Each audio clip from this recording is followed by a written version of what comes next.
அந்த வைஜெயந்தி உன் கூட இருக்காளேன்னு ஆடியும் கிடக்குறியா? அதே வைஜெயந்தி உன்னை தூக்கி போட்டு மிதிப்பாடி. அவ குடும்பம் உன்னை நடு தெருல நிக்க வச்சு நாரடிக்க போகுது. மனு, இப்ப நீ எங்க இருக்க? நீ அந்த வீரமணி பிரச்சனை தலையிட்டியா? அந்த கீதாவை நீ தான் மறைச்சு வச்சிருக்கியாமே, அப்படியா? ஆமாப்பா. சும்மா ஆத்திரத்தை கலப்பாதீங்க. எங்க அப்பா வீட்டு பாத்ரூம் சைஸ் இருக்குமா இவ அப்பா வீடு? 10 அடி ரூம்ல ஒண்டிக்கிட்டு இருந்தவ கிட்ட நாங்க பிச்சை எடுத்து வாழணுமா? கைராசி கடை சண்முகத்துக்கு தான் போக போகுது.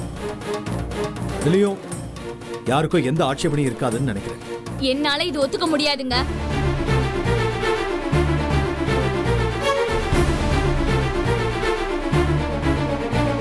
என்னம்மா, கடவுள் புருஷனுக்கு தானேம்மா?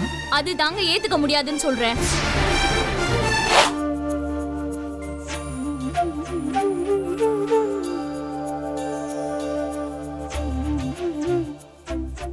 உங்களுக்கு சொத்து எழுதி வச்சுட்டாங்கன்னு என்ன மெத்தப்புல இருக்கிறியா நீ? இந்த பாரு, நான் அவங்க கூட இருக்கிறேன் இல்ல பிடிக்குது பிடிக்காதுங்கிறதெல்லாம் வேற விஷயம்.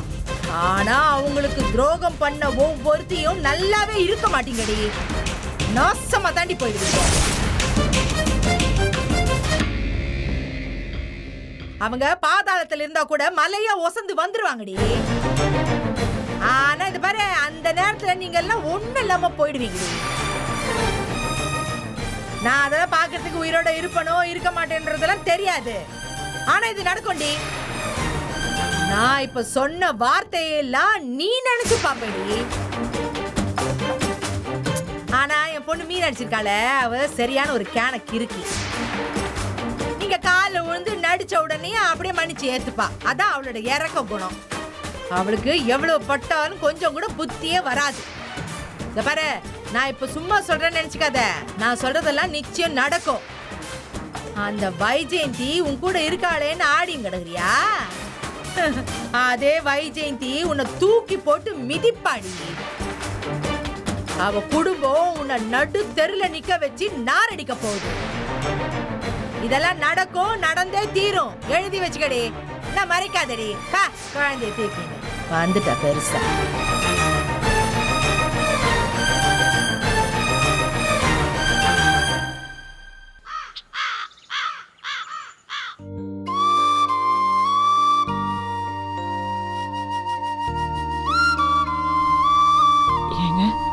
இந்தாங்க.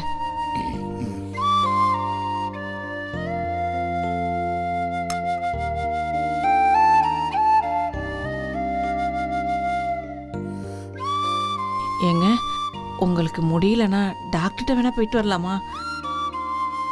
அதெல்லாம் எதுவும் வேண்டாம், இப்ப பரவாயில்ல. ஏங்க, இப்படி சாதாரணமா விட்டுட்டு பின்னாடி ஏதாவது பெரிய பிரச்சனை ஆயிடுச்சுன்னா என்னங்க பண்ண முடியும்? ஒண்ணும் ஆகாது லட்சுமி, நீ பேசாம இருக்கியா? ஏங்க, அந்த ஆளை இப்படியே விடுறதாங்க? அவன் எப்படி உங்களை கை நீட்டி அடிக்கலாம்? லட்சுமி, அவன் கீழ்த்தரமான ரவுடி. அவன் தேவைக்காக அவன் எந்த லெவலுக்கு வேணாலும் போவான். அது தெரியாம அவன்கிட்ட போய் சகவாசம் வச்சுக்கிட்டது ரொம்ப தப்பா போச்சு. அந்த எடுபட்ட பையன் நீங்க செஞ்ச உதவியெல்லாம் கொஞ்ச நாச்சும் யோசனை பண்ணி பார்த்தானா? அன்னைக்கு அவன் கூப்பிட்டான்னு தானே நீங்க பழனி வரைக்கும் போனீங்க. எல்லாரும் இருந்தப்போ நீங்க தானே துணையா இருந்து அந்த சரவணா கல்யாணத்தை நடத்தி வச்சீங்க. அதெல்லாம் அவன் கண்ணுக்கு தெரியலையா? பானுதான் எப்பவோ சொன்னிச்ச, அவன் கூட சேராதீங்க, அது ஆபத்துன்னு. அத கேட்காம நீங்க தான் தப்பு பண்ணிட்டீங்க. நம்ம கிட்ட இவ்வளவு மோசமா நடந்துப்பான்னு நான் கொஞ்சம் கூட எதிர்பார்க்கவே இல்லை. எல்லார்கிட்டையும் வேற மாதிரி நடந்துக்கிட்டாலும் எங்கிட்ட மரியாதை தான் நடந்துப்பான். அன்னைக்கு அவன் பையன் பரந்தாமன் கல்யாணத்துல கூட அவ்வளவு ஆத்திரத்திலையும் என்கிட்ட மரியாதையா நடந்துக்கிட்டான், ரொம்ப நிதானமா நடந்துக்கிட்டான். ஆனா இன்னைக்கு இப்படி மோசமா நடந்துப்பான்னு நான் கொஞ்சம் கூட எதிர்பார்க்கவே இல்லை. எனக்கு நினைச்சு பார்க்கவே சங்கடமா இருக்கு லட்சுமி. நம்ம வாழ்க்கை இப்படி ஒரு நிலைமைக்கு வந்துருச்சுன்னு ரொம்ப வேதனையா இருக்கு லட்சுமி. நம்ம அவமானப்பட வேண்டியதா போயிடுச்சு. எல்லாமே நம்ம பானுவால தானங்க. இவளுக்கு எதுக்குங்க அந்த தேவையில்லாத வேலையெல்லாம்? யார் அந்த கீதா? எவ்வளோ ஒத்திக்காக இவ எதுக்கு இங்கேருந்து ஓடுறா? இந்த கீதாவை இவ எங்க பார்த்தா? எதுக்கு இப்படி பிரச்சனை இழுத்து விட்டு உட்காந்துருக்கா? நம்ம கிட்ட கூட சொல்லாம போனை போட்டு சின்ன பொண்ணுகிட்ட சொல்லிட்டு திண்டுக்கல் போறேன்னு பொய்ய சொல்லிட்டு அந்த பொண்ணுக்கு போய் உதவி செய்யறேன்னு இப்ப மாட்டிக்கிட்டு இருக்கா. அவளுக்கு என்னங்க அவசியம் இருக்கு? இவ எதுக்குமே பயம் இல்லாம ஓவரா போயிட்டு இருக்கா.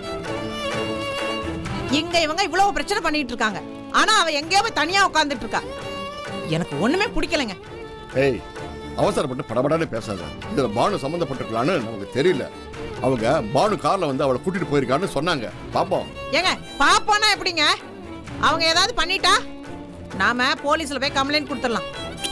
லக்ஷ்மி, பானுவே அட்வொகேட் தான். இதுல ஏதாவது பிரச்சனை வந்தா அது எப்படி டீல் பண்றதுன்னு அவளுக்கு நல்லாவே தெரியும். அவளோட சீனியர் கிட்ட டிஸ்கஸ் பண்ணி ஒரு நல்ல முடிவு எடுப்பா. எனக்கு என்னமோ பயமா இருக்குங்க. பயப்படாத லக்ஷ்மி, அவன் பத்திரமா தான் இருப்பா.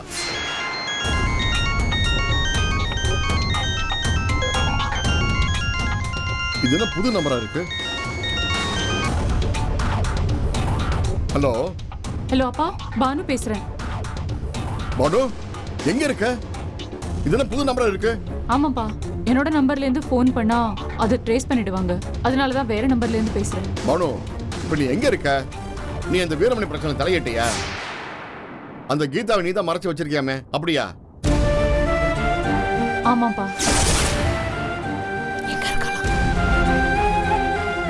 எதுக்காக பானு அவன் பிரச்சனை போய் நீ தலையிட்ட? ரொம்ப மோசமான ஆளுங்க. அந்த வீரமணி உன் மேல ரொம்ப ஆத்திரத்தில் இருக்கான் பானு. ஏன்பா, என்னாச்சு? ஏதாவது பிரச்சனை பண்ணாங்களா? அது வந்துமா, அது ஒண்ணும் இல்ல. வந்து விசாரிச்சாங்க. உங்க பொண்ணுதான் கூட்டிட்டு போயிருக்கா அப்படி இப்படின்னு சொன்னாங்க. நான் இல்லைங்க, அவன் அந்த மாதிரிலாம் செய்ய மாட்டான்னு சொல்லி சமாளிச்சேன். இருந்தாலும் நீ ரொம்ப ஜாக்கிரதையா இருக்கணும் பானு. அவங்க கண்ணை பற்றாத. அப்பா, என்ன நான் பாத்துக்கிறேன்ப்பா. ஆனா நீங்கெல்லாம் சேஃபா இருங்க. திரும்ப ஏதாவது வந்து விசாரிச்சா கூட எங்களுக்கு எதுவும் தெரியாதுன்னு சொல்லிடுங்க. அம்மா கிட்டயும் சொல்லி வைங்க. அவங்க ஏதாவது உளறிட போறாங்க. அப்புறம் தேவையில்லாம உங்களை வந்து டிஸ்டர்ப் பண்ணுவாங்க. சரி சரி, நான் அம்மாட்ட சொல்லிக்கிறேன். ஏங்க போனை என்கிட்ட. பானுமா, நீ சேஃப்டியா இரு. அவங்க ரொம்ப மோசமானவங்க. கேர்ஃபுல்லா ஹேண்டில் பண்ணு, சரியா? இப்போ நீ எங்க இருக்க? அப்பா, நான் அங்கேயும் இங்கேயுமா அலைஞ்சிட்டு இருக்கேன். ஆனா சேஃபா தான்ப்பா இருக்கேன். நீங்க கவலைப்படாதீங்க. இதெல்லாம் நமக்கு தேவையா பானு? அப்பா, என்னை நம்பி நான் காப்பாத்துவேன்னு ஒரு பொண்ணு என்னை தேடி வந்திருக்கா. அந்த பொண்ணோட வாழ்க்கை கேள்விக்குறி ஆகிறதுக்கு முன்னாடி அந்த பொண்ணுக்கு ஒரு நல்ல வழியை ஏற்படுத்தி கொடுக்கணும்ப்பா. அதுக்காக நீ இவ்வளவு தூரம் ரிஸ்க் எடுக்கணுமா? அப்பா, நீங்க நான் ரிஸ்க் எடுக்கிறேன்னு கவலைப்படுறீங்க. ஆனா என்ன நம்பி நான் சொன்ன வார்த்தைக்காக இதுக்கு எந்த சம்பந்தமுமே இல்லாத ஜென்சி எவ்வளவு பெரிய ரிஸ்க் எடுக்கிறா தெரியுமா? அவ என்னை விட சின்ன பொண்ணு பாவம். அதை என்ன சொல்றது சொல்லுங்க? மனுஷங்களுக்கு நியாயம் வேணும்பா. அந்த பொண்ணு என்னை நம்பி நான் காப்பாத்துவேங்கிற நம்பிக்கையோட என்கிட்ட வந்திருக்கா. அவளை டிசப்பாயிண்ட் பண்றது கொஞ்சம் கூட முறையே இல்லப்பா. வாழ்க்கையில நல்ல மனுஷங்க ரொம்ப முக்கியம்னு நினைக்கிறேன் நான். கெட்டவங்களோட சேர்ந்து 100 வருஷம் வாழறதுக்கு நல்ல மனுஷங்களோட சேர்ந்து 50 வருஷம் வாழ்ந்துட்டு போயிடலாம். அப்பா, சரிதாம்மா, நீ சொல்றது கரெக்ட் தான். சரிப்பா, எதுவா இருந்தாலும் நான் வந்ததுக்கு அப்புறம் பேசிக்கலாம். நீங்க ஜாக்கிரதையா இருங்க. உங்களெல்லாம் பத்திரமா பாத்துக்கோங்க. என்ன நான் பாத்துக்கிறேன். I'll take care of myself. Okay? தைரியமா இருங்கப்பா. வச்சிடுறேன். சரிம்மா.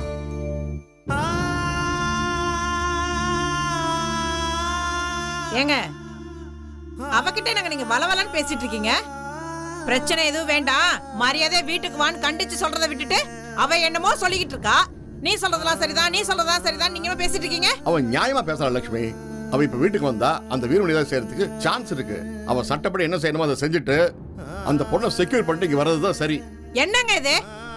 அவ தான் பிரச்சனை புரியாம என்னமோ பேசிட்டு இருக்கானா? நீங்களும் அவளோட சேர்ந்து எதையோ பேசிட்டு இருக்கீங்க. என்னமோ போங்க.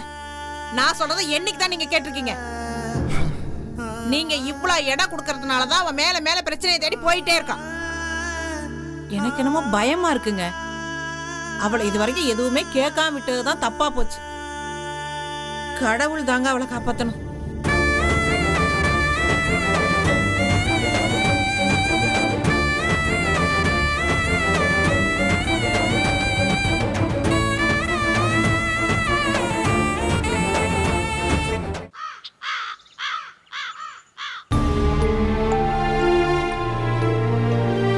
மீனாட்சி, மீனாட்சி, சொல்லுங்க. எல்லாரும் இருக்காங்கல்லம்மா? இருக்காங்க. கொஞ்சம் வர சொல்லு. சரிங்க.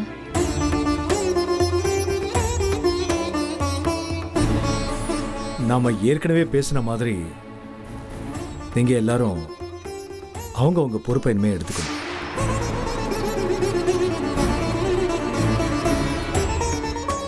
இனிமே எல்லாரும் அவங்கவங்க வழியில தனிச்சு செயல்படணும். அதுல யாரும் தலையிட மாட்டாங்க. இந்த வீட்டை ஆனந்தி பேர்ல எழுதியிருந்தாலும் அவங்கவங்க விருப்பப்படுற வரைக்கும் தாராளமா இங்கேயே தங்கிக்கலாம்.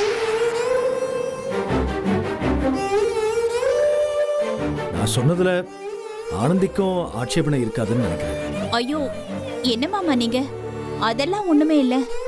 ஆமா ஆமா, அப்படியே இவங்க பாட்டம் போட்டெல்லாம் இன்டர்நேஷனல் லெவல்ல ஆர்கிடெக்சர் பார்த்து பார்த்து இந்த வீட்டை செதுக்கி அதை தூக்கி இந்த மகாராணிக்கு சீதனமா கொடுத்துருக்காங்க. மகாராணிக்கு எவ்வளோ பெரிய மனசு. நாம தங்கறதுல இவங்களுக்கு எந்த அப்ஜெக்ஷனும் இல்லையா?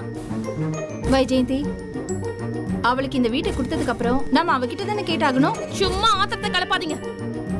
எங்க அப்பா வீட்டு பாத்ரூம் சைஸ் இருக்குமா இவ அப்பா வீடு? 10 அடி ரூம்ல ஒண்டிக்கிட்டு இருந்தவ கிட்ட நாங்க பிச்சை எடுத்து வாழணுமா?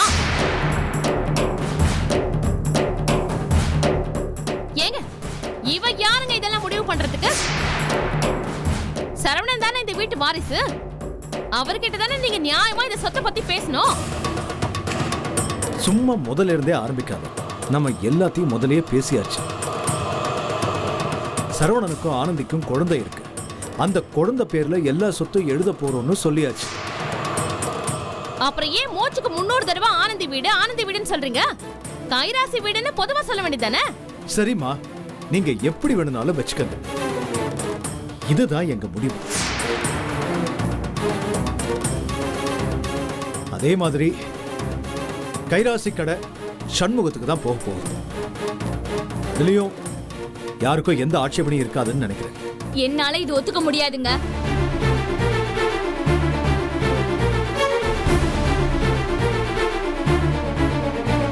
என்னம்மா, கடவுள் புருஷனுக்கு தானேம்மா? அது தாங்க ஏத்துக்க முடியாதுன்னு சொல்றேன். ஏங்க, எப்படி சரவணன் சரியில்லைன்னு சொல்லி இந்த வீட்டையும் சொத்தையும் ஆனந்தி பேர்ல எழுதி வச்சீங்களோ, அதே மாதிரி ஏன் பேர்ல எங்களுக்கு சேர வேண்டியதை எழுதி வைங்க.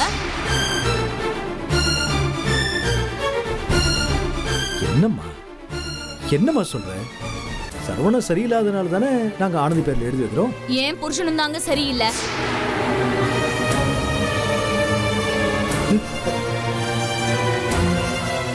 அவரு உங்க பேச்ச கேட்டுட்டு நடந்துட்டு இருக்காரு. என் மேலயும் என் புள்ள மேலயும் எந்தவித பாசமும் அக்கறையும் எதுவுமே இல்ல. அதுக்காக தான் என் புள்ள மேல மைனர் சொத்தை எழுதி வைக்க சொன்னேன். அந்த பொறுப்பை என் கிட்ட கொடுங்க. ஏய், என்னடி பேசுற? எல்லாம் சரியாதாங்க பேசுறேன். இப்பவே வெளியே தள்ளுற அளவுக்கு வந்தாச்சு. அப்புறம் நாளைக்கு என்ன என் புள்ளைய விரட்டி விட்டுட்டா நாங்க யார் வீட்டு வாசல்ல போய் நிக்கிறது? நடு ரோட்ல தான் நிக்கணும். ஏதாவது சம்பந்தம் இல்லாம உளறிட்டு இருக்காது. யாரு? நான் உளறேனா? என்ன நடந்ததெல்லாம் அதுக்குள்ள மறந்து போச்சா? ஊருக்கு வந்ததும் வராததுமா என்ன ஏதுன்னு கூட விசாரிக்காம என்ன கழுத்தை புடிச்சு வெளியில தள்ளுனீங்களே, அதே மாதிரி நாளைக்கு இவங்க பேச்ச கேட்டுக்கிட்டு என்ன வீட்டு விட்டு அனுப்பிட்டா? கரெக்டா தானே பேசுறா? ஆமா, உன் மனசுக்கு ஏத்த மாதிரி பேசுறால, அப்ப எல்லாமே உனக்கு கரெக்டா தான் இருக்கும். ஏய், அவ நியாயத்தை தானே பேசுறா. கடையை எழுதி கொடுக்க கூடாதுன்னு நானா சொல்றேன்? வளர்மதி தானே சொல்றா. அவ சொல்றதுல என்ன தப்பு இருக்கீங்க? இங்க பாருங்க, குழந்தை பேர்ல உயில எழுதி வளர்மதி கிட்ட கொடுத்துருங்க. அவளே கடையை பாத்துக்கிட்டோம். எல்லாத்தையும் மாத்தி போட்டு எழுதுங்க. எல்லாரும் கையெழுத்து போட்டு ரெஜிஸ்டர் பண்ணிடலாம். எதுக்குங்க அப்படி முழிக்கிறீங்க? இவ என்ன யாருக்கோவா சொத்தை எழுதி கேக்குறான்? உங்களோட அன்பு தம்பியோட ஒரே பொண்ணுக்காக தானே சொத்தை எழுதி கேக்குறான். கொடுத்துட்டு போக வேண்டியதானே? ஏய், இவ புள்ள வளர்க்குற லட்சணம் நமக்கு தெரியாது. அத கொண்டு போய் உங்க அத்தை வீட்டுல விட்டு இவங்க வந்து வம்பு இழுத்துக்கிட்டு இருக்கா. ஏய், அத நீ சொல்லக்கூடாது. நீங்க உங்க குழந்தைய 24 மணி நேரமா கூடயே வச்சுக்கிட்டு கண்ணு கருத்துமா பாத்துக்கிறீங்களோ? இத பாருமா, நான் அதை பத்தி தான் பேசணும்னு நினைக்கிறேன். இனிமே குழந்தைங்களாம் இங்கேயே இருக்கட்டும். ஆடி ஓடி விளையாடி சந்தோஷமா ஸ்கூலுக்கு போயிட்டு வரட்டும். தயவு செஞ்சு அதுங்க முன்னாடி அடிச்சுக்காங்க. அதுங்க மனசு பாதிக்கப்படும்.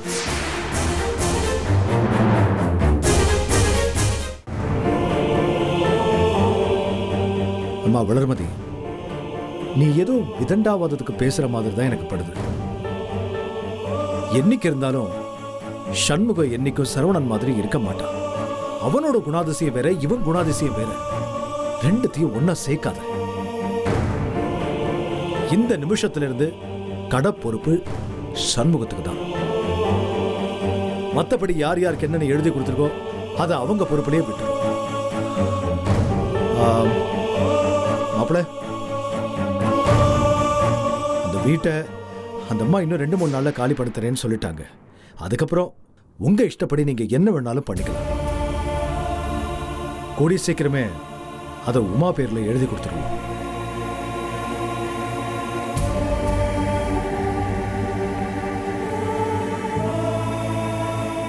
எல்லாருக்கும் உள்ளதை சீக்கிரமே அவங்க உங்க பேர்ல ரெஜிஸ்டர் பண்ணி கொடுத்துருவோம். அதெல்லாம் சரி மாமா, எல்லாருக்கும் சொல்லிட்டீங்களே, உங்களுக்கு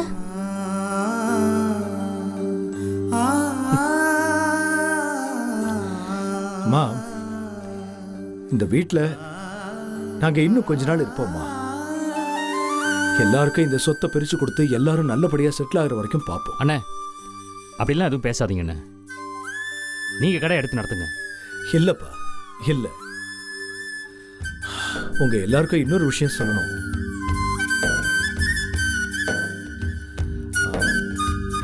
நான் இப்போ மீனாட்சி சில்க்ஸ்னு ஒரு சின்ன கடை ஆரம்பிக்க போறேன். அதை நிச்சயமா இந்த கைராசி கணக்குல இருந்து எடுத்து ஆரம்பிக்கல. என் ஃப்ரெண்டு மூலமா கடன் வாங்கி அப்புறம் மீனாட்சி நகையெல்லாம் அடமானம் வச்சு இதை ஆரம்பிக்க போறோம்.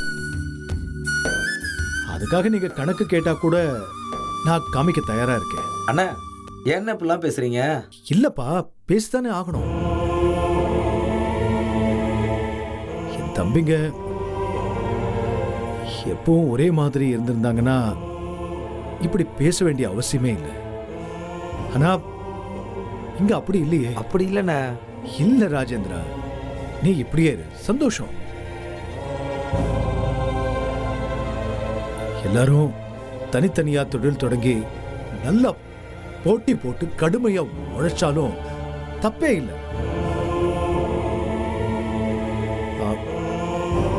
தயவு செஞ்சு பொறாம மட்டும் பற்றாதீங்க. அது நம்மளையே அழிச்சிருண்டா.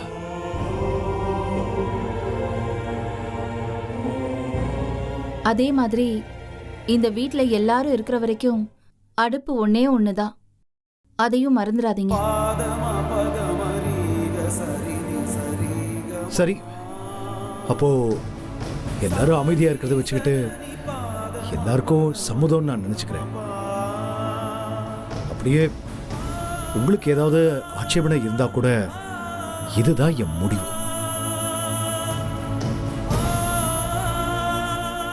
எங்களால முடிஞ்ச நியாயத்தை நாங்க செஞ்சிருக்கோம்.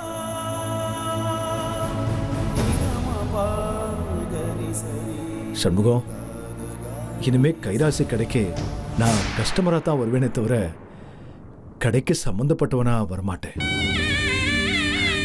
நான் மட்டும் இல்லை, ராஜேந்திரனும் வரமாட்டான், வேற யாரும் வரமாட்டாங்க. அண்ணே, இப்படி பேசாதீங்கண்ணே. அந்த கடை நீங்க பாடுபட்டு உருவாக்குனது. சண்முகம், இன்னைக்கு எழுதி வச்சுக்கப்பா. சொத்தும் சரி பொருளும் சரி யார் கையிலையும் நிலையா இருக்கிறது இல்ல. உயிரே நம்ம உடல்ல நிலையா இல்லாதப்போ சொத்தெல்லாம் என்னப்பா பெரிய பிரமாதம். நான் பார்த்து பார்த்து கட்டின வீடுன்னு பெருமையா சொல்றவன் அடுத்த நாளே வித்துட்டு போயிடலாம். அதான்ப்பா வாழ்க்கை. வீட்டுல ஜன்னல் கதவு சுவரு எல்லாத்துலயுமே அன்பு இருக்கணும். என்னைக்கு நாம அதை காசு கணக்குன்னு போட ஆரம்பிக்கிறோமோ அன்னைக்கே அது மேல இருக்கிற அன்பு காணாம போயிடும். சண்முகம், நான் ஒன்னும் யாருக்கும் அந்த கடையை எழுதி கொடுக்கலையே. நீ என் தம்பிடா, என் தம்பி. நீ நீ என்னை விட நல்லா பாத்துக்குவேங்கிற நம்பிக்கை இருக்குடா.